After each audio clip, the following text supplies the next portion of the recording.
राष्ट्रवाद के नाम पे दुनिया में सबसे ज्यादा लोगों को लूटने वाला एक नटवर लाल की कहानी मैं आप लोगों को बताने जा रहा हूं, जिसने कंपनी का स्थापना आज से 46 साल पहले 1978 में किया। उस पे लोगों ने भरोसा किया क्योंकि उसने Guinness book of world record बनाया। 1,21,000 से ज्यादा अपने कंपनी के कर्मचारियों से एक जगह पे खड़ा करके जो है वो राष्ट्रगान गवा दिया। अब जरा सोचिए, जो आदमी जो है राष्ट्रगान गवाने में Guinness book of world record बना रहा है, उस पे लोगों को भरोसा होगा कि नहीं होगा। 2008 में सेबी से विवाद शुरू हुआ। 2008 में कांग्रेस की सरकार थी। उस व्यक्ति का सबसे करीबी कोई नेता था तो वो मुलायम सिंह यादव थे।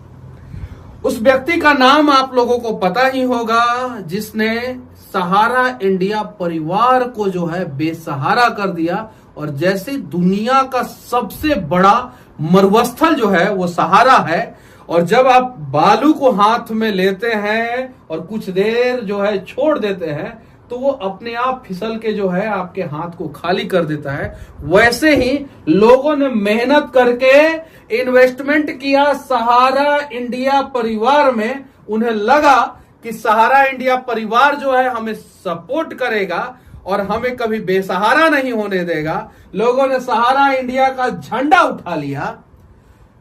ये सहारा इंडिया, जिसके मालिक सुब्रत राय एक अलग सरकार चलाते थे, इन्हें कभी भी डर नहीं लगता था। ये प्रधानमंत्री से भी पंगा ले लेते थे। भारतीय क्रिकेट टीम का सबसे बड़ा स्पॉन्सर सबसे ज्यादा दिनों तक अगर कोई रहा तो सहारा रहा। 2001 से लेके 2014 तक रहा। अनेकों जगह पे इन्होंने इन्वेस्टमेंट किया, कंस्ट्रक्शन में, रियल एस्टेट में, उसके बाद से फाइनेंस सेक्टर में, इलेक्ट्रिक स्कूटी के सेक्टर में, होटल के सेक्टर में, अनेकों प्रकार का एंटरटेनमेंट में, बिजनेस में। लगभग वर्तमान समय में 1,70,00,000 लोगों का पैसा जो है सहारा में डूबा हुआ है। कहा जाता है 2.4 लाख करोड़ यानी 2.5 लाख करोड़ के आसपास 2.5 लाख करोड़ रुपया जो है वो 1.7 करोड़ लोगों का जो है वो सहारा में फंसा हुआ है। ये अमाउंट कितना होता है जानते हैं आप लोग? बिहार सरकार का बजट है इतना, 1 साल का। अब सोचिए, इतना बड़ा अमाउंट है। बिहार सरकार कहता है कि बाढ़ के लिए हमें 10,000 करोड़ रुपया दे दो। 10,000 करोड़ रुपया बाढ़ के लिए बिहार सरकार केंद्र सरकार से मांगता है, और 2.4 लाख करोड़ रुपया जो है वो सहारा ने लूट लिया। सहारा का विवाद क्यों चालू हुआ? क्योंकि जो है सोनिया गांधी को सुब्रत रॉय जो थे वो वैल्यू नहीं देते थे, ऐसा कहा जाता है। सेबी ने नोटिस दिया। उसके बाद से जो है इन्होंने सेबी के ऑफिस में 127 ट्रक में डॉक्यूमेंट्स भर के भेज दिया, जो अपने आप में पूरी दुनिया में सबसे बड़ा जो है वो किसी कार्यालय में डॉक्यूमेंट्स पहुंचाने वाला काम जो है सहारा ने किया। 127 ट्रक में भर के डॉक्यूमेंट्स, मतलब कि इतने घमंडी थे कि इन्हें डर नहीं था। उठाओ जी और डाल दो सेबी के ऑफिस में और निपट लेंगे हम सेबी से। अब सेबी तो इसी फिराक में बैठा हुआ था। उसने 127 ट्रक में जो डॉक्यूमेंट्स आए थे वो सारे डॉक्यूमेंट्स को तो वो देख ही नहीं सकता, कभी नहीं देख सकता। 127 ट्रक मतलब समझते हैं आप लोग। उसने खंगाला, सहारा के कमियों को निकाला। ये सहारा बांग्लादेश को सपोर्ट किया, क्रिकेट टीम को, फार्मूला 1, ना जाने कौन कौन सा व्यवसाय है, वो पोलो जो खेला जाता है घोड़वा पे बैठ के, वो सब। और सारा पैसा आया कहां से था? गरीब लोगों का। और सबसे ज्यादा गरीब लोग कहां के लोगों ने सहारा पे भरोसा किया? ये देखिए, लोगो भी जो है इनको जो है ना भारत के तिरंगे वाला लोगो ले लिया। मतलब कि इतना बड़ा इसने स्कैम किया, आप सोच भी नहीं सकते हैं। वो एक अपना सरकार, एक अलग सरकार, लेकिन कांग्रेस फिर बीजेपी, इन सब चीजों के बीच में लोगों का पैसा रिटर्न नहीं हुआ। सुप्रीम कोर्ट ने भी अपने गाइडलाइंस दिया, उसका अपना भी पोर्टल है, सेबी का भी पोर्टल है, सरकार का भी पोर्टल है, उस तीनों में से कहीं भी जाके जो है आप अपना मतलब कि रजिस्ट्रेशन कर सकते हैं, कौन सा आप स्कीम में जो है वो इन्वेस्टमेंट किया था, कितना पैसा आपका फंसा हुआ है, वहां पे जाके डाल सकते हैं। लेकिन पैसा रिटर्न नहीं हुआ है। सहारा का कुछ पैसा जो है वो सेबी के पास है। जो सेबी के पास है उतना तो कम से कम रिटर्न कर दे। बहुत सारी महिलाओं ने अपनी बेटी की शादी के लिए पैसा इन्वेस्टमेंट किया था। बहुत सारे पुरुषों ने अपने बच्चे को पढ़ाने के लिए पैसा इन्वेस्टमेंट किया था। बहुत सारे लोगों ने अपने बुजुर्ग माता पिता का इलाज कराने के लिए पैसा इन्वेस्टमेंट किया था कि अगले साल आ जाएगा कुछ ज्यादा पैसा तो हम अपने माता पिता का जो है ऑपरेशन करा देंगे। ऐसे लोग अंधे हो गए, लोगों का किडनी खराब हो गया, हार्ट फेल हो गया, आत्महत्या लोगों ने कर लिया, न जाने कितने लोगों का घर उजड़ गया। लेकिन सहारा ने पैसा नहीं दिया, सहारा ने लोगों को बेसहारा कर दिया।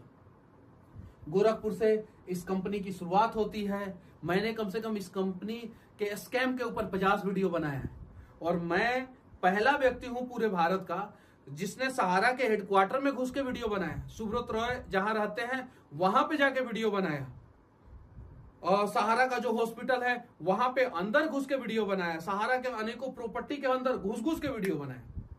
लेकिन दुख इस बात का है कि इतना सारा मेहनत करने के बावजूद, हाँ सहारा के लोगों ने जहां जहां आंदोलन किया उसमें बहुत सारे जगहों पे मैं पहुंच के वीडियो बनाया। लेकिन दुख इस बात का है कि इतना सारा मेहनत करने के बावजूद आज तक लोगों का पैसा रिटर्न नहीं हुआ है। टाइम्स पत्रिका के बारे में आप लोगों ने सुना ही होगा। इसने एक बार मैगजीन में छापा था कि भारतीय रेलवे के बाद सबसे ज्यादा अगर लोगों को रोजगार किसी कंपनी ने दिया है तो वो सहारा ने दिया। 12 लाख लोग जो है इसके कार्यालय में या क्षेत्र में काम करते थे। 12 लाख लोग डायरेक्ट सहारा से जुड़े हुए थे। 1,70,00,000 लोगों का पैसा फंसा हुआ है। उसमें सबसे ज्यादा बिहार के लोगों का पैसा फंसा हुआ है। क्योंकि सहारा ने गरीबों को बेसहारा करने का स्कीम लाया था। सहारा में अमिताभ बच्चन का इन्वेस्टमेंट नहीं था। सहारा में अमर सिंह का इन्वेस्टमेंट नहीं था। सहारा में किसी सेलिब्रिटी का इन्वेस्टमेंट नहीं था। लेकिन सहारा का जब ये होता था ना, सहारा प्रणाम, उसका एक अलग ही दुनिया, अलग ही भौकाल, प्रणाम हमारे तरीके से, झंडा हमारा, वो एकदम से अलग। उस प्रणाम को करने के लिए जो है ना अमिताभ बच्चन जाते थे। वहां पे जो है ना बॉलीवुड की उस समय की टॉप हीरोइन, मतलब कि टॉप हीरोइन और क्रिकेटर सब। इंडिया जो है 2003 का वर्ल्ड कप हार गया, उसके बावजूद जो है एमवे वैली जो एक सहारा का पूरे भारत में सबसे प्रीमियम प्रोजेक्ट है, उसमें सारे क्रिकेटरों को जो है एक एक फ्लैट सहारा ने दिया। उस सबसे प्रीमियम प्रोजेक्ट, मतलब कि सहारा के पास जितना जमीन है, अगर उस जमीन का जो है 25% हिस्सा बेच दिया जाए ना तो सारे लोगों का पैसा रिटर्न हो सकता है। इतना, मतलब कि इतना बड़ा साम्राज्य खड़ा कर दिया सहारा ने। लेकिन सहारा सिरी तो मर गए। अब वो पैसा, वो साम्राज्य, वो जमीन, वो व्यवसाय। अब मुंबई एयरपोर्ट से जब निकलेंगे तो सबसे बड़ा होटल उस समय, अभी तो दूसरा भी बहुत सारा बन गया, लेकिन उस समय जब सहारा ने बनाया था तो सबसे बड़ा, सबसे प्रीमियम होटल जो है वो सहारा का था। जरा सोचिए। और वर्तमान समय में लोग रो रहे हैं लेकिन लोगों का पैसा नहीं मिल पा रहा है। इलेक्ट्रिक वाहन बनाना शुरू किया इन्होंने। खेल में जो है इन्होंने बांग्लादेश को, बैडमिंटन को और ना जाने कहां कहां इन्होंने इन्वेस्टमेंट किया। आईपीएल में जो है इन्होंने टीम को खरीदा। मीडिया सेक्टर और फिल्म सेक्टर में जो है इन्होंने इन्वेस्टमेंट किया। इनकी अपनी कंपनी थी। रिटेल सेक्टर में इन्होंने इन्वेस्टमेंट किया। इन्होंने हॉस्पिटल बनवाया, बहुत सारी चीजें। मतलब कि आप पूरी जानकारी अगर हम लोग देंगे तो देते देते जो है वो थक जाएंगे। इनका जो है विवाद 2008 से शुरू हुआ, लेकिन ये 2013 या 14 में ये जेल गए और उसके बाद से फिर जेल से बाहर निकले। इनके ऊपर प्रेशर बना पैसे लौटाने का। अब ये इस दुनिया में है नहीं, लेकिन सरकार का फर्ज बनता है कि सहारा में जितने लोगों का पैसा फंसा हुआ है वो सारे लोगों का पैसा जो है वो सरकार जो है वापस करे। बाकी सहारा के इस स्कैम के बारे में आप लोग क्या सोचते हैं? जो दुनिया का सबसे बड़ा स्कैम किया था, दुनिया का सबसे बड़ा स्कैम, उसके बारे में आप लोग क्या सोचते हैं? ये सहारा श्री जो अभी है नहीं, इनके बारे में आप लोग, अलग ही दुनिया, इनका एकदम अलग स्टाइल, बताइए। लेकिन अभी तक गरीबों का पैसा जो है वो रिटर्न नहीं हुआ। यहाँ पे भी मैं जाके जो है वो मैं वीडियो किया हूँ, सहारा इंडिया सदन, मतलब कि 50 से ज्यादा मैंने वीडियो बनाया। और मैं ही नहीं, ऐसे अनेकों लोग जो है रोज सहारा के लिए जो है, सहारा के खिलाफ जो है वो वीडियो बनाते। देखिए ऐसे गरीब लोग, कभी आपने देखा है सहारा के आंदोलन में जो है कोई भी करोड़पति आया हो, कोई भी 50 लाख का मालिक, 50 लाख रुपया वाला मालिक जो है आया हो? सब गरीब लोग, सबको जो है सहारा ने बेसहारा कर दिया, सबको। मतलब कि आप सोच भी नहीं सकते हैं। ये देख सकते हैं, दुनिया का सबसे बड़ा नटवरलाल ये सहारा, दुनिया का सबसे बड़ा नटवरलाल सहारा ने ऐसे ऐसे लोगों को लूटा। तो भारत में अगर लूटना है तो सबसे पहले जो है गरीबों को लूटो। लोग कहता है ना गरीबों के पास कुछ नहीं होता। अरे इस देश में जितने अमीर है ना, उनका न्यू जो है ना गरीबों के संघर्षों पे, गरीबों के बैंक खातों पे और गरीबों के पैसों के वजह से टिका हुआ है, जितने भी अमीर लोग हैं। और भारत में कहा जाता है कि सबसे बड़ा बिजनेस जो है ना, आप लोग बताइए सबसे बड़ा बिजनेस क्या है? क्या है भारत में सबसे बड़ा बिजनेस? आप लोगों को पता है? नहीं पता है। भारत ही नहीं, दुनिया में सबसे बड़ा बिजनेस जो है वो डर का है।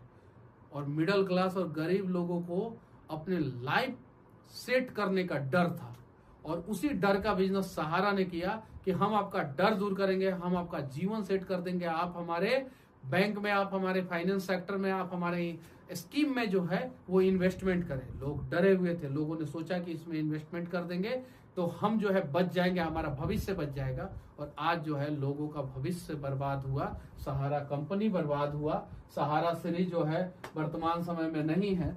बस विनती है आप सभी से कि एक बार सहारा के लिए जो है प्रयास करे, आवाज उठाए। और खासकर मैं उन लोगों से कहना चाहता हूँ जो लोग सक्षम हैं, एक बार ऐसे लोगों का दर्द दुख समझने का प्रयास करें जिन लोगों ने सहारा में इन्वेस्टमेंट किया और आज के समय में जो है वो लोग बेसहारा हो गए।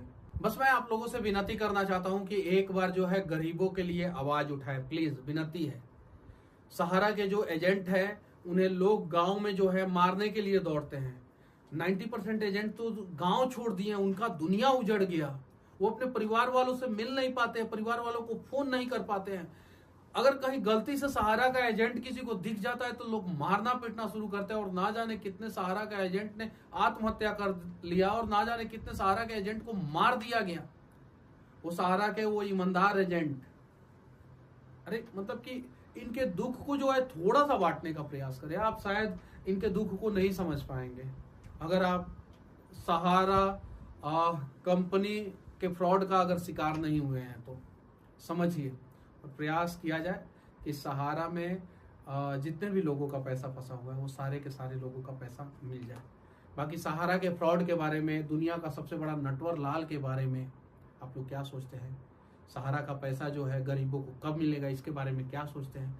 कमेंट करके जरूर बताना। और